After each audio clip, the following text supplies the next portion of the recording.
তাকে গানম্যান দিতে চাইছিল গভর্নমেন্ট, সে বলছে না আপনি আমাকে গানম্যান দিবেন আর সমস্ত জনগণ অনিরাপদ থাকবে, সেই গানম্যান আমি চাই না। একজন হাদিকে আপনি অস্ত্র দিয়ে তাকে আপনি ইয়ে করবেন, মানে নিরাপত্তা দিবেন আর সারা বাংলাদেশের মানুষ অনিরাপদ থাকবো, এটা হতে পারে না। আজকে পুলিশ যেই সম্মেলন করছে সেখানে বলছে যে হাদির হত্যাকারীরা ইন্ডিয়াতে আছে।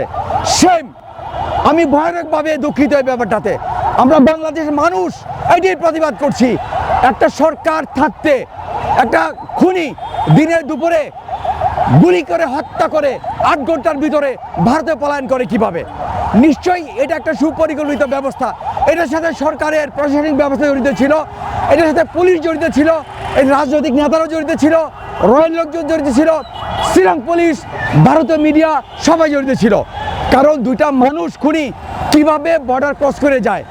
পৃথিবীর কোন আইন আছে বা কোন দেশ আছে 8 ঘন্টার ভিতরে একটা মানুষ সীমান্ত পাড়ি দিয়ে আরেকটা দেশে পাড়ি দিতে পারে?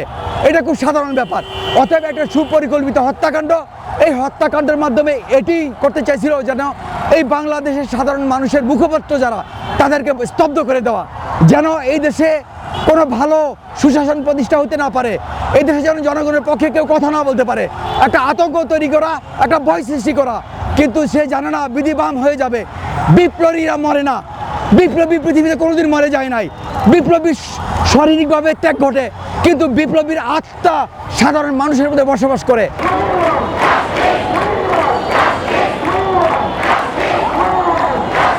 আমরা মূলত BGMEA university of fashion and technology থেকে আসছি। আজকে মূলত আমরা ক্লাসমেটরা সবাই আসছি হাদি ভাইয়ের সাথে যে অন্যায়টা হয়েছে ওইটার ইনসাফ বা ওইটার দাবি জানানোর জন্য।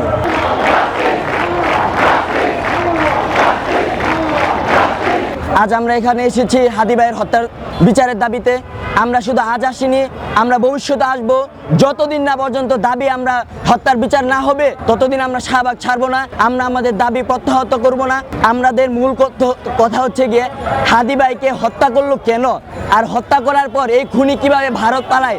আজকে ডিএমপি কমিশনার জানিয়েছেন যে হাদি ভাইয়ের হত্যাকারীরা ভারতে পালিয়েছে। তারা কিভাবে পালায়, এত সময় তারা কিভাবে পায়, এত সময় তাদেরকে কে কে সাহায্য করছে এগুলো জানাইতে হইব। যদি কোনো রাজনৈতিক দল সরাসরি যুক্ত থাকতে তাহলে রাজনৈতিক দলের নাম প্রকাশ করতে হইব, ব্যক্তিগুলোর প্রকাশ করতে হইব। আমরা সরাসরি শাস্তি চাই। সামনে নির্বাচন, আপনারা 90 দিনের টেনশন, কিসের 90 দিন? আপনাদের সময় আছে আর 25 দিন, 26 দিন। 26 দিনের ভিতরে দিয়ে তারপর নির্বাচন গঠন করতে হইব। আমাদের মূল দাবি নির্বাচনের আগে হাদি ভাই শাস্তি যদি নিশ্চিত না করতে পারেন তাহলে আমি আজকে গাজী সিয়াম, আমি যদি আজকে এই রাস্তায় মারা যাই, আমার যদি কোনো স্বৈরাচারের বন্ধুরা আমার মায়েরা ফেলে তাহলে আমার তো কোনো শাস্তি হইব না। আমার যারা খুনি করছে, গুণ করছে তাদের কোনো শাস্তি হইব না। যদি হাদি ভাইয়ের মতো ব্যক্তির যদি বিচার না করতে প্রশাসন না পারে তাহলে আমি তো কোনো ব্যক্তি না। হাদি ভাইরে কোটি কোটি মানুষ ভালোবাসে। আপনি খালি একবার চিন্তা করেন, জানা যায় কত পরিমাণ মানুষ হয়েছে, কত পরিমাণ মানুষের চোখের কান্না।